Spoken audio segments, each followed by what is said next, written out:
Info for patient.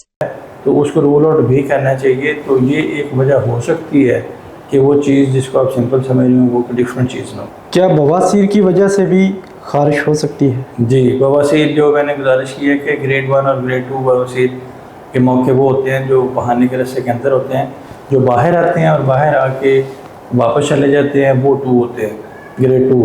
और जो हाथ से अंदर भेजना पड़े वो ग्रेड 3 होते हैं। और ग्रेड 4 जो है वो बाहर आके वापस अंदर नहीं जाते, इवन हाथ से भी नहीं जाते। तो ग्रेड 1 के जो हेमराइड्स हैं वो ज़्यादा काज करते हैं इचिंग। रात के वक्त खारिश क्यों ज़्यादा होती है? जो स्केबीज की बीमारी है ना, जिसको हम आउटफ्याम में खारिश कहते हैं, अगर वो पूरी बॉडी पे है तो वो जो जरासीम उसका है उसके बारे में ये कहा जाता है कि रात को बॉडी पे ज़्यादा निकलता है।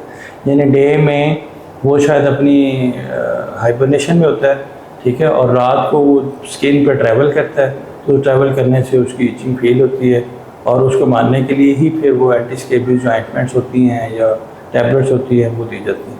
सर, रेशा या दाना ना हो लेकिन खारिश की फिर भी क्या वजह होती है? रेशा का मतलब इन्फेक्शन है जो हम अभी बात कर रहे थे, और दाने का मतलब है कि या वो फिशर है जो कट आया हुआ है, उसके एक रास्ते पे एक सेंटिनल पाइल होता है जिसको हम हेमराइड तो नहीं कहते, लेकिन वो पाइल जो है वो एक उसकी निशानी होती है कि नीचे फिशर है।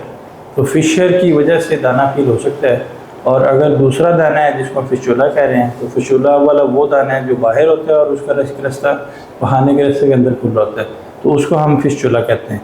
तो फिशुला और फिशर अगर ना हो तो फिर भी खारिश हो सकती है। जिस तरह मैंने आपसे गुजारिश की है कि वो स्केबीज कैसा भी हो सकती है, वो हेमराइड्स अंदर हैं जो बाहर से नज़र नहीं आ रहे, जिसमें दाना नहीं है, तो उस हेमराइड्स में भी खारिश हो सकती है।